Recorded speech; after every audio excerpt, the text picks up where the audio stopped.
வணக்கம். நான் VR tuition Revathi மீனால் பேசுகிறேன். எல்லாரும் எப்படி இருக்கீங்க? இன்றைக்கி நம்ம டிஸ்கஸ் பண்ண போகிற டாபிக் வந்து பார்த்திங்கன்னா பாக்கெட் மணி. பாக்கெட் மணி அப்படின்னு சொன்ன உடனேயே இந்த காலத்து கிட்ஸில் இருந்து, அதாவது ஒரு எல்கேஜி யூகேஜி கிட்ஸில் இருந்து காலேஜ் கோயிங் பீப்புள் வரைக்கும் எல்லாருமே வந்து அவங்களோட அப்பா அம்மா கிட்ட கண்டிப்பாக பாக்கெட் மணி அப்படின்னு சொல்லி ஒன்று வாங்கிட்டு தான் போகிறாங்க. அப்படி தானே? அப்போ பாக்கெட் மணி அப்படின்னு நம்ம சொல்லும் போது நீங்கள் 10 ரூபா கொடுத்தாலும் சரி, 100 ரூபா கொடுத்தாலும் சரி, 500 ரூபா கொடுத்தாலும் சரி, ஆன் டெய்லி பேசிஸில் அவங்க திருப்தியாக இருக்காங்களா? இதுதான் என்னோட கொஸ்டின்.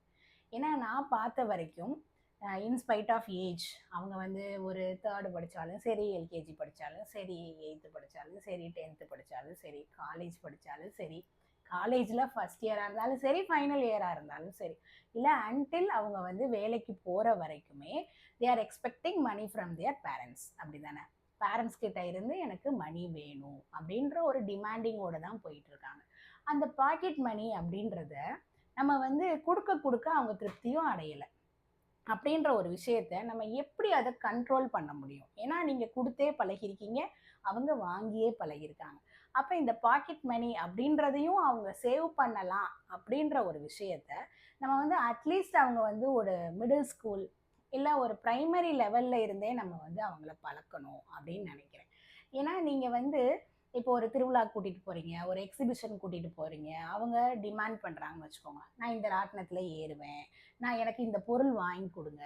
எத்தனையோ எக்ஸிபிஷனில் இல்லை, எக்ஸிபிஷன்ஸுன்னு இல்லை, நீங்கள் வெளியே கூட்டிகிட்டு போகிறீங்க, உங்கள் கிட்ஸ் சந்தோஷமாக இருக்கணும் அப்படின்னு சொல்லி தான் நீங்கள் வெளியவே கூட்டிகிட்டு போகிறீங்க. ஆனால் நீங்கள் வெளியே கூட்டிகிட்டு போயிட்டு ரிட்டர்ன் வரும்போது பேரண்ட்ஸோட மனநிலைமை எப்படி இருக்குது? உன்னை போய் கூட்டிகிட்டு போனேன் பாரு, கொஞ்சமாவது நீ சந்தோஷமாக வந்தியா? எதையாவது நீ திருப்தியாக என்ஜாய் பண்ணியா?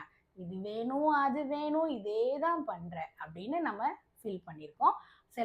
சில பேரண்ட்ஸ்லாம் பார்த்தீங்கன்னா பப்ளிக் பிளேஸ்ன்னு கூட இல்லாமல் பிள்ளைகளை அடிக்க கூட செய்வாங்க. அது பிள்ளைகள் மேலே உள்ள தப்பு அப்படின்னு நான் சொல்ல மாட்டேன். அதை நம்ம அப்போ ஓகே, நான் வந்து இங்கே யாரையும் குறை சொல்ல வரல, அப்போ அதை நம்ம வந்து சரி பண்ணிக்கிறது அப்படின்னா வேற ஒன்றுமே இல்லை, ரொம்ப சிம்பிளான விஷயம்தான். நீங்கள் அந்த பாக்கெட் மணியை எப்படி சேவ் பண்ணுறது அப்படின்ற ஒரு விஷயத்த உங்கள் குழந்தைக்கு சொல்லி கொடுத்தாலே போதும். அப்போ இப்போ வந்து ஒரு 10 ரூபா டெய்லி ஸ்கூலுக்கு கொடுத்து விட்ருக்கேன்னு வச்சுக்கோங்களேன், டெய்லி 10 கொடுக்காதீங்க. அந்த 5 டேஸ்க்கும் தேவையான 50யை நீங்கள் என்ன பண்ணிடுங்க, மண்டேவே கொடுத்துருங்க. மண்டேவே எப்படி கொடுக்குறீங்க? 10 பிரித்து கொடுத்துருங்க. அப்போ 5 10 ருபீஸ் நோட்டு கொடுப்பீங்களா? அப்போ கொடுக்கும் போது அந்த குழந்தைகிட்ட என்ன சொல்லிடுங்க, இந்த 5 அதாவது 10 கொடுத்த இந்த 5 நோட்ஸுமே உன்னோட நோட்டு தான், அதாவது உன்னோட மணி தான் இது.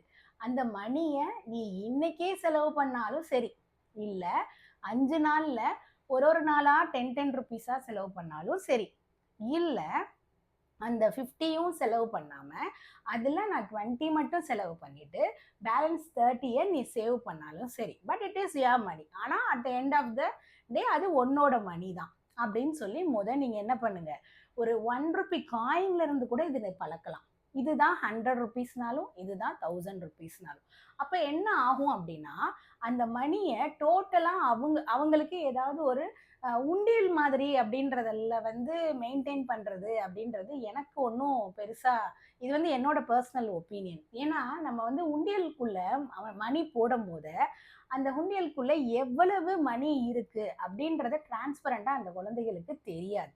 ஸோ நீங்கள் என்ன பண்ணுங்கள், ஒரு இல்லை உண்டியலே நீங்கள் இன்ட்ரடியூஸ் பண்ணணும் அப்படின்னு நினைக்கிறீங்கன்னா டிரான்ஸ்பரண்ட் உண்டியல் வந்து நீங்கள், அதாவது உள்ள மணி நிறைய இருக்குது அப்படின்னு அந்த குழந்தைக்கு பார்க்க தான் அதுக்கு வந்து மோட்டிவேட் ஆகும். இல்லை ஒரு பவுச் ஒன்று கொடுத்துருங்க, கொடுத்து அந்த பவுச்சுக்குள்ளே நீ வந்து ரெகுலராக வச்சுட்டே போகிற.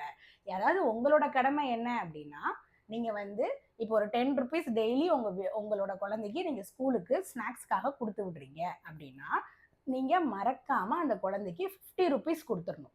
ஆனால் அந்த 50 ருபீஸ்க்கு நீங்கள் கணக்கு கேட்கக்கூடாது.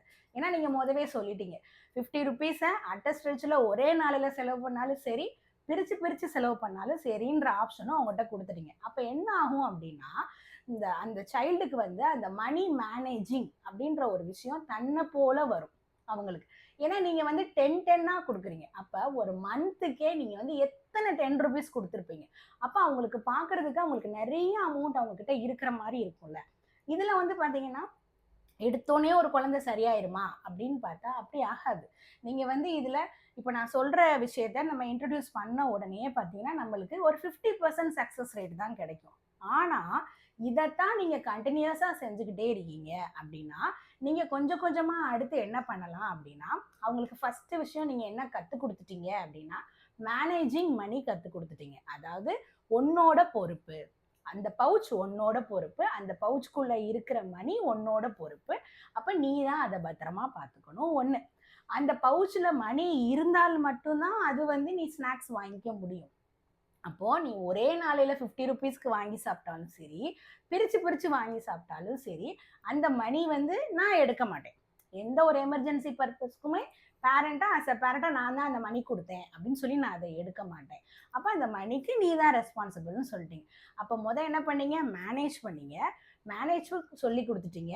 இப்போ அந்த மணியை சேவ் பண்றதுக்கும் நீங்க சொல்லி கொடுத்துட்டீங்க. அதாவது என்னன்னா, இப்போ அவங்களுக்கு அந்த நம்பர் ஆஃப் நோட்ஸ் நிறைய இருக்கிறத பார்க்க பார்க்க அவங்களுக்கு என்ன வரும் அப்படின்னா, அந்த வாங்கி சாப்பிடணுன்ற அந்த இன்டென்ஷன் கொஞ்சம் கொஞ்சமா குறைஞ்சு அவங்க என்ன பண்ண ஆரம்பிப்பாங்க அப்படின்னா, நான் வந்து மணி சேர்த்து வைக்கணும் அப்படின்ற ஒரு இது வரும். அப்ப நீங்க இந்த இடத்துல என்ன பண்றீங்க, சேவ் பண்றதுக்கும் கத்து கொடுத்துடுறீங்க.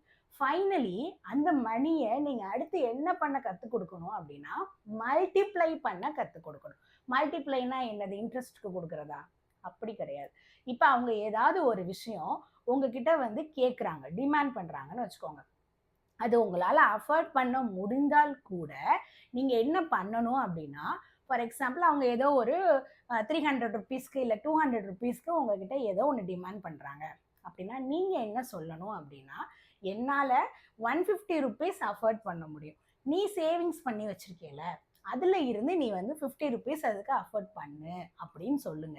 ஏன் அப்படின்னா, இப்ப நீங்க வாங்கி கொடுத்த பொருளா இருந்துச்சுன்னு வச்சுக்கோங்களேன், உங்க பாக்கெட்ல இருந்து எடுத்த மணிக்கு வேல்யூ வந்து உங்க குழந்தைகளுக்கு சின்ன வயசுல தெரியாது. ஏன்னா அவங்கள பொறுத்த வரைக்கும் அப்பாட்ட கேட்டாலும், அம்மாட்ட கேட்டாலும், பாட்டி தாத்தாட்ட கேட்டாலும், நம்மளுக்கு ஒரு சில பேர்கிட்ட கேட்டா கிடைக்கும் அப்படின்ற அது மட்டும்தான் அவங்களுக்கு தெரியுமே ஒழிய, உங்க பாக்கெட்குள்ள இருக்கிற மணியோட வேல்யூ அவங்களுக்கு தெரியறதுக்கு கொஞ்சம் டைம் ஆகும். ஓகேவா? ஆனா இப்ப அதுல அவங்க ஒரு 5%, ஒரு 5 ரூபாய் கொடுத்தாலும் சரி, 50 ரூபாய் கொடுத்தாலும் சரி, ஆனா அவங்க என்ன நினைச்சுக்குவாங்க, நானே இந்த பொருளை வாங்கியிருக்கேன். எத்தனை பேர் வீட்டுல இது நடக்கும்? அதாவது நீங்க வந்து ஒரு அவசரத்துக்கு, எனக்கு சேஞ்ச் இல்ல, எனக்கு உன்னோட மணி கொடு, நான் உனக்கு அடுத்து கொடுத்துட்றேன் அப்படின்னு நீங்க கேட்டீங்க அப்படின்னா, நான் தான் கொடுத்துருக்கேன், நான் தான் வாங்கியிருக்கேன் அப்படின்னு சொல்லி எவ்வளவு ஒரு சாட்டிஸ்ஃபைடா அந்த குழந்தை வந்து பேசும். அப்ப இன்ஸ்பைட் ஆஃப் ஏஜ், காலேஜா இருந்தாலும் சரி, ஸ்கூல் கோயிங்கா இருந்தாலும் சரி, இந்த பாக்கெட் மணி அப்படின்ற ஒரு விஷயத்த நீங்க ஃபர்ஸ்ட் மேனேஜ் பண்ண கத்து கொடுத்தீங்க, தென் சேவ் பண்ண கத்து கொடுத்தீங்க, அடுத்து மல்டிப்ளை அப்படின்னும் போது என்னது, ஒரு பொருளை வாங்கி அதை அவங்க பத்திரமா வைக்கிறதுக்கும் நீங்க கத்து கொடுத்துட்டீங்க. அப்படிதானே? ஸோ இது வந்து உங்க ஃபேமிலிலையும் இந்த மாதிரி நீங்க கிட்ஸ் வந்து பாக்கெட் மணியை ப்ராப்பரா மேனேஜ் பண்ண மாட்டேங்கிறாங்க அப்படின்னு நினைச்சீங்கன்னா நீங்க இந்த வீடியோவை போட்டு காமிங்க. நாளைக்கு ஒரு நல்ல ஒரு வீடியோவோட சந்திக்கலாம். தேங்க்யூ.